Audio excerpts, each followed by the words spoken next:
Hi everyone, this is Jim. Welcome to this Blitz chess postmortem, a postmortem of my Blitz game number 461.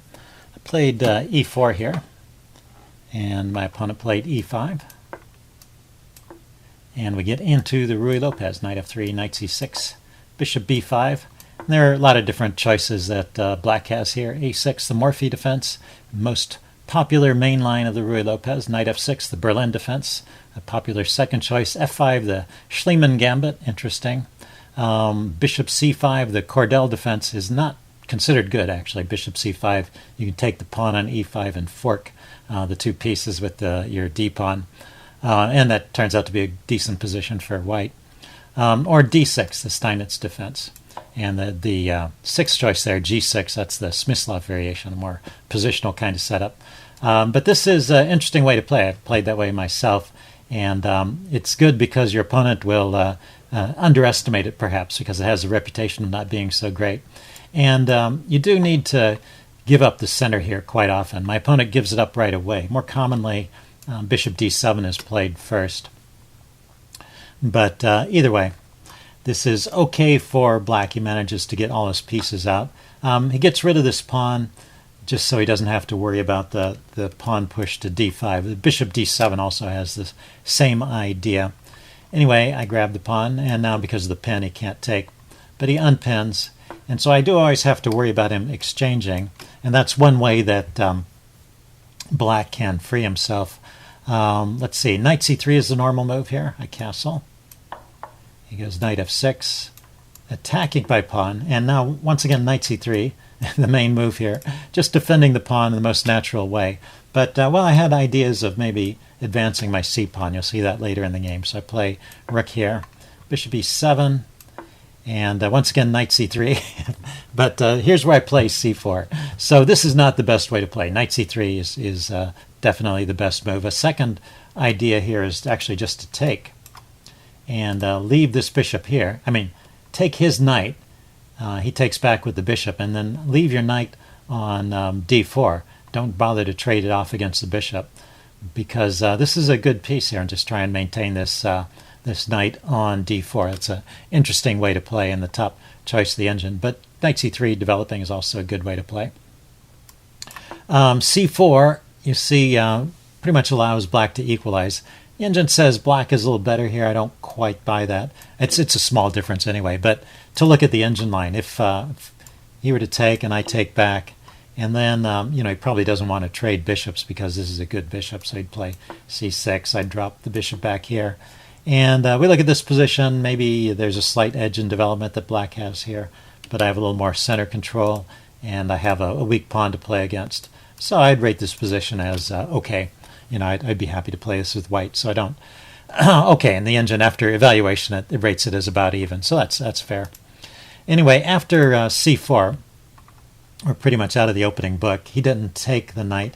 We are out of the opening book, I mean. He castled instead. And now I went knight f5. Once again, I like this idea. In retrospect, I didn't really think about it at the time, but it makes a lot of sense now just to take his knight off. He takes back with the bishop, and then I've got this strong knight here and a pair of pawns clamping down in the center. Just develop my knight to c3. It looks like a good position. Instead, I went knight to f5. And he takes. So I did win that light-squared bishop, which is his better bishop. This bishop is not so good being blocked by the pawns. But I have doubled pawns, so we have a position which is about even. And the game stays in the range of about even for quite a long time. You'll see, I probably won't give blow-by-blow descriptions of all the ups and downs. If you watch the evaluation, it'll swing back and forth in favor of black and in favor of white. But never a real winning advantage. So let's just go through some moves here. He kicks my bishop to a6, plays rook to b8. I bring my queen to e2. This is a mistake. The queen is just a target on e2. Once again, I should have played knight to c3. I don't know why I'm resisting that move, but I'm not even blocking the pawn anymore. Just knight to c3 is the most natural move there. Now I have to worry about this pin against the bishop here after bishop f8. So I play h3 to keep his knight out of this g4 square. He plays h6. Now, finally, I develop my knight to c3. And He goes rook to e7, and here I decide to just unpin right away with the queen. And he goes knight to e5. So I go c5. He's attacking my pawn, and I guess I wanted to deal with that. But there's a much more interesting way to deal with it. So this is a way to keep an advantage for white. Knight up here. And now my pawn is loose, but I'm attacking his rook. So he has to deal with that, and the most natural move here is to take my knight. And then I can come back with the queen, or I could take with the pawn. Well, the engine likes taking with the pawn even better. But in any case, I've dealt with that problem, and I have some advanced pawns here. So interesting way to play. Instead, I pushed on with c5, which would be good except for one tactic, and that's why I was slowing down at this point. And there's this really cute tactic he has here. He can take the pawn, and after I take back, my bishop is loose on this square. That's the problem. And he just needs to clear this diagonal with tempo, and I have a loose piece. And he can do that. He's got a series of 2 checks in a row. Knight f3 check, sacrificing a piece. Rook takes e1 check, just trading off the rook. And there you have it. My bishop is loose, and he can grab the bishop. So he gets the piece back, the material is even, and he's tripled my pawns around the king. So that would be very good for black. So pretty cool tactic. He didn't spot that idea. It sits in the position for a couple of moves here. Let's see. He played b5. I dropped my bishop back. Once again, because of this tactic, I should dissolve this pawn by taking on c6 and have an okay position. But anyway, he goes queen to c8. And so he never did take advantage of that. And now the opportunity is gone after c takes d6. So he takes back. And I can win a pawn, but once again the chess engine wants me to do something clever here. My f-pawn is hanging, and this pawn is going to be a weakness. So the computer came up with this really clever way of defending the f-pawn, which is to play knight d5 once again, similar to the last idea. This comes with tempo because I'm attacking his rook. And then when he trades, the queen here indirectly defends the f-pawn, because if he takes the f-pawn with his queen is loose there, and his knight can be chased away with the move pawn to f4, hitting his knight. So queen to f5, pawn to f4 actually wins a piece, so he can't take the pawn. So I managed to indirectly defend the pawn, and also he still has this weak pawn on d6 that I can play against. So that would be the best way to play. I just grabbed the pawn right away. But after he chases my queen, let's see, well, first he drops his rook back. That does chase my queen. The bishop is hitting it. I drop back. And then he grabs on f5. And this is all this is a very comfortable position for black. He's once again in the range of equality. So bishop to c2, hitting his queen. Let's go forward some more moves. The queen drops back. I go bishop to f4, getting this pin here. He goes queen to c5. Knight to e4. This invokes some trades. And rook to b8, hitting my queen. And right here, here's another point. And this is the point that I referred to in the description of the live video. The next move I make is a mistake. And after that, black has a chance to get a winning advantage. So I play queen to e2 here. So your job, imagine the position after I play queen e2. What tactic does black have in that position? Okay, pause the video if you want some time to think about it. I'm going to give the answer away now. I did play queen e2, and he didn't spot the tactic, but he could have played knight to d3. This is a fork. Here, this is a fork, hitting the bishop, which is undefended, and hitting the rook, which would win the exchange. So I have to do something about it. If I just defend the bishop, which is probably what I would have played, he just wins the exchange. And the point of this is that if I take his knight, the problem here, I guess, is that my bishop is pinned. So if I take his knight, he wins my queen. Although that's one of the top choices. Take the knight. He takes the queen, and then I take back. And he's got a queen for a rook and a bishop. And the queen is just better than a rook and a bishop in this kind of open position. So this would be good for black, probably winning. And then there was one other really kind of tactical defense. Bishop to e3, counterattacking his queen. he can grab my bishop immediately. I take his queen, he takes my queen. I take the rook, and then he takes the bishop.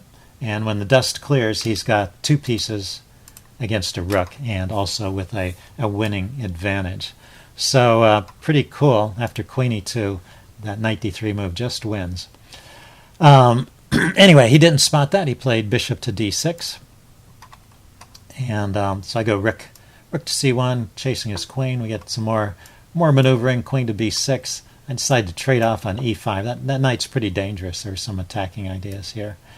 And we have opposite colored bishops now, but this is not the drawish kind of opposite colored bishops because, well, I can attack on the light squares. I have enough force to get an attack going, and he can't really defend. And but on the other hand, he can attack on the dark squares, and I can't defend those. So this is a kind of position where it favors the side that's attacking. Anyway, I play rook c6 to kick his queen, but his queen has a good spot here on d4. I go queen to f3. I'm trying to get my queen in front of the bishop, set up this battery. He plays rook e6 to trace my rook off. He had better there. Maybe queen takes b2 is good for black, or queen to b4, hitting my rook.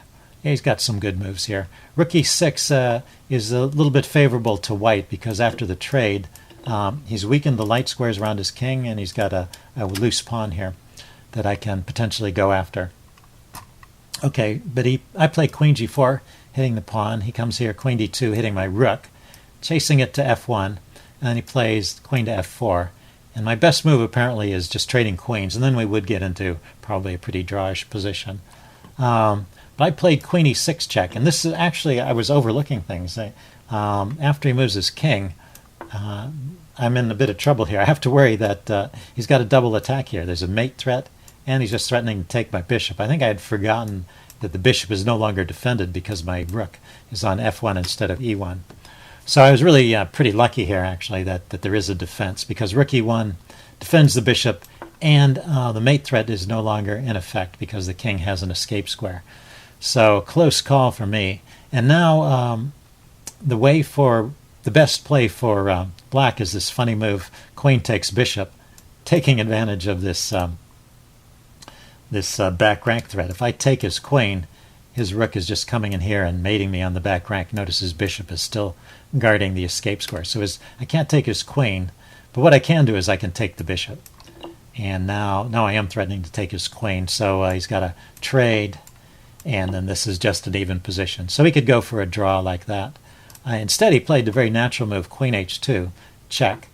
But, well, this just doesn't lead to anything. He can check again.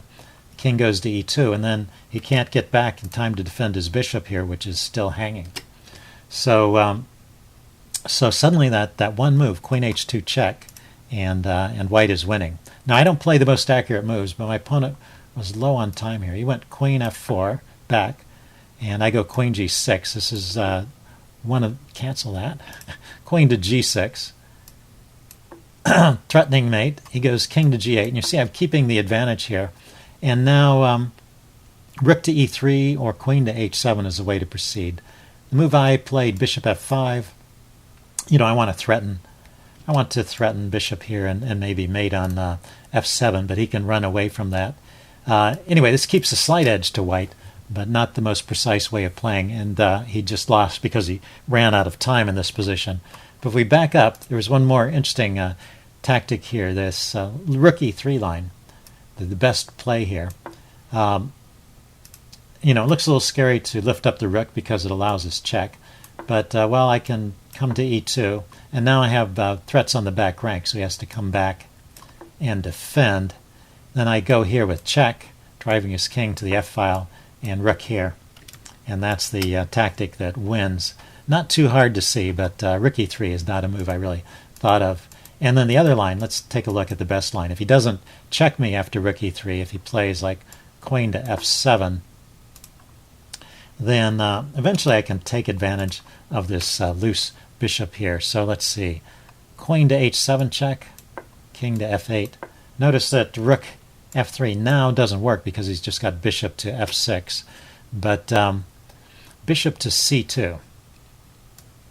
Drop back here and threaten his bishop, and also threaten to bring this bishop to b3, chase his queen away. This would leave him in a very awkward spot. Let's see, g5 allows the trade of queen and then the loss of the bishop. What else could he try here? If he just defends the bishop, then yeah, bishop to b3, and the queen has to move away. Say queen to c7, defending his bishop again. f4. Let's see, is there a simpler way? Queen to g8 check, king e7, queen e6 check. Yeah, that's probably the simplest way. Queen here check, drives the king here. That's the only move. Queen here check, and wherever the king goes, king back to f8. Queen to d5. Eventually, I guess I'm winning a piece here or something. It's funny, yeah. So the evaluation, if you look over here, it looks like I'm winning his queen because he has to sack the queen. But what if he doesn't? Let's see. What if he just makes a pawn move? What's my big threat here? Rook to f3 check. Okay, yeah. So he's running out of ways to defend against this. Bishop f6 here, and then queen to g8 check leads to mate.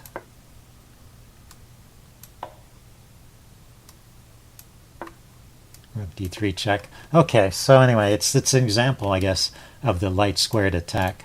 All my pieces are coordinating on the light squares, and I'm chasing him around here, and eventually I'll win something. He goes here, and I'll skewer him on this diagonal. So anyway, that's the best way to play Rook e3 and get that attack going on the light squares. I went bishop f5, and it's not quite as accurate, but he ran out of time. So I won anyway. So I hope you guys enjoyed this. Leave any comments you have in the section below, and I will see you again soon. Bye.